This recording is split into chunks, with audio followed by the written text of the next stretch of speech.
Hi guys, welcome to Brain School. Dr. Mary Renzel.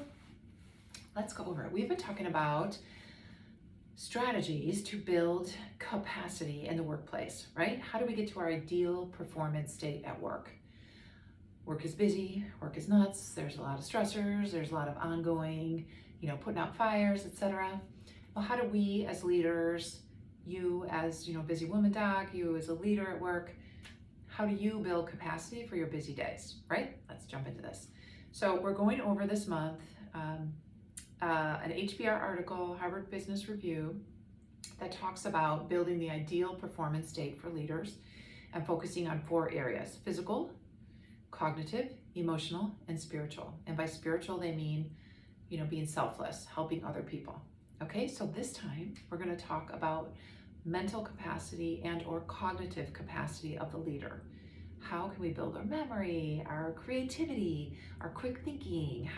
Is there anything we can do day to day to build that up, like athletes built up their capacity? The great answer is yes. There's ways that we can use some brain wonder to figure out how to make our days more productive, right? We can do that. All right, guys, we got this. All right, here we go. So if we can build our cognitive capacity, what would be better, right? We would have more focus, we would have time management, we would have improved critical thinking skills, we would have improved productivity so we can close our laptops sooner and get home to those we love or get to what we like to do. I just met somebody who does dragon boat races and I was just like, I love that one. So if we're really focused on how to improve our energy and how to hit our goals, we can really work with and attain optimal cognitive performance at work, right? So how do we do it? Number 1 is meditation. And why does meditation matter at all? If you're at home meditating, why does it matter at work, right? Well, it turns out meditation trains your attention and it prompts recovery from busy days, right? Or from feeling distracted. We've been talking a lot about, at this meeting I'm at, which is the Women Neurology Group, we've been talking a lot about how many communications come into us throughout the day as physicians. We have usually 1 or 2 phones. Some people still have like 3 or 4 pagers. We have messaging on Epic. We have messaging in the emails. We have all kind of things. Some people have Vocera. So we have so many ways that information is coming into us. It's almost like every window and door in your house is open and anyone can just come in and be yelling at you. And you have to block, how do you maintain your attention on things at work when all this information is coming in? Right? And so meditation can help us train our attention and help our brain prompt recovery from the busy work days, right?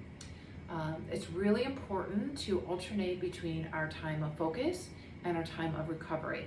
Another way to say that is our time of stress, like work stress, work, and our time of recovery throughout the day. So some suggestions say like 10-minute breaks 3 times a day. I know somebody that just goes to the window, like if they can't go outside because they're an anesthesiologist, they get close to a window just to get some daylight and just kind of sit and daydream a little bit. Let the brain kind of file all the information that's come in so far today, all right? The other thing is you really want to align work and the body's needs, right? So sometimes we just work, and we have 8-10 hours of meetings or taking care of patients, and there's no break for the physical needs of the body. So the body needs to rest, it needs time to recover throughout the day, it has biologic needs, it gets hungry and other things. So we need to acknowledge, it's just logical, but sometimes it needs to be said that there are biologic needs of the body throughout a work day, right? Okay, now in this article, they suggest 15 minutes twice a day of deep breathing, walking outdoors if you can, listening to music, and really making a really strong effort toward reprioritizing your time. Manage your energy. Watch this balance throughout the day, that there's time of work, but there's also time of recovery. Because you want to revive your passion at work or your passion toward what's important to you, but when you're just exhausted because you just work constant, you can't even really have time to think about what's important to you today. Sometimes that changes. There's different seasons of life, and what's important to you today might not have been what's important to you 10 years ago. Okay, so the other thing is to instill rituals throughout your day. And one of the rituals is to make sure you leave time for positive thinking, to give yourself and your brain some time to get into positive emotions where you feel hopeful, you feel optimistic, you're in awe of something, you're grateful for something. Those are positive emotions. You can do that by visualizing something that went well. You can do it by feeling grateful for something, a part of your body that's working. Grateful for your brain right here, Brain Fresh. Please like and subscribe. And we also want to say thank you, brain. You help me learn a lot. You help me, solve these problems at work. You help me make new friends. You help me build a family. You help me support my family. So thank you, brain. And I don't think we say that enough. But also, hey brain, what do you need? Oh, you need some rest throughout the day? Okay, I got you. So a little brain curiosity, brain wonder to make our work days more happy. I think it's important, right? The great news is our relationships are really a great time of renewal, especially our supportive friends and family relationships. Sometimes even work friend relationships are really supportive.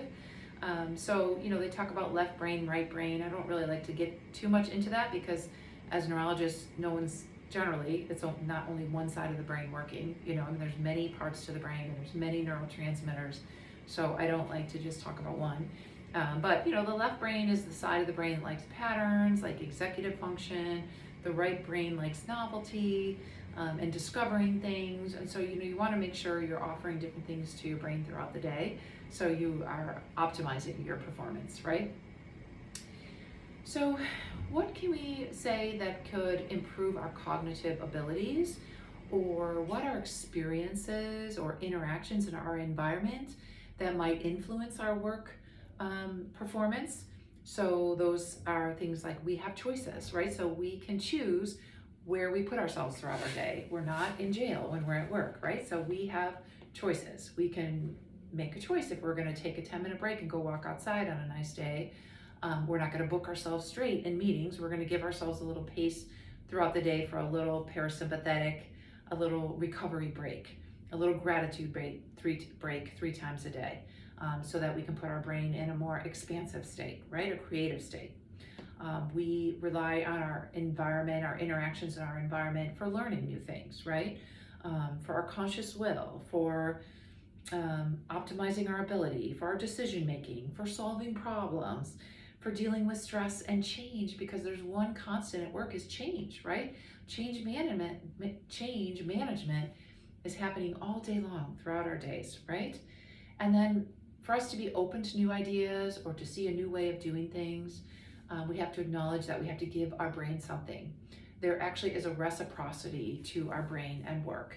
We demand a lot of things of our brain all day long, but we have to give our brain a few things. And number one is some time for recovery, right? So that it can think and it can help us solve those big problems. There's something called mirror neurons where we look at what other people around us are doing. So we want to hang out with people that prioritize well-being and wellness and building their own capacities, right? In all ways, physical, cognitive, emotional, and spiritual. Spiritual, again, is helping other people, something selfless, right? So the other word that's used in this article is play, like an imaginative time to be creative. Why? Because that's a great state for the brain. It uses, of course, the right brain. We're usually connecting with other people. We're having fun. It's a positive state. So it's a really great state for the brain. It's a time to kind of invent and to develop and for like new areas of the brain to connect. And so we really want to make sure that we're honoring what the brain needs to build its work capacity. So brain curiosity for a better day at work, right? That's what Brain Fresh is all about. Thanks for attending Brain School. Please like and subscribe to this channel. Send me your questions. How are you going to do it this week? How are you going to build your cognitive capacity? Are you going to set a ritual and give yourself some recovery time throughout your week? Are you going to do some deep breathing? Are you going to set some gratitude time? Are you going to walk outside? Are you going to prioritize exercise or nutrition or sleep as rituals that the brain needs? What about that reciprocity? I mean, why are we not giving the brain what it needs when we're asking so much of it all day long and usually all evening long? We can't just ask, right? We also have to give it things because it's not never ending. It does have a beginning and an end to what it's able to do, and we need to intentionally rest it and give it spaces to recover throughout our busy days. Okay, brain wonder for a more happy day at work. You got this, guys. This ends Brain School, and please like and subscribe. Okay, reach out with your questions.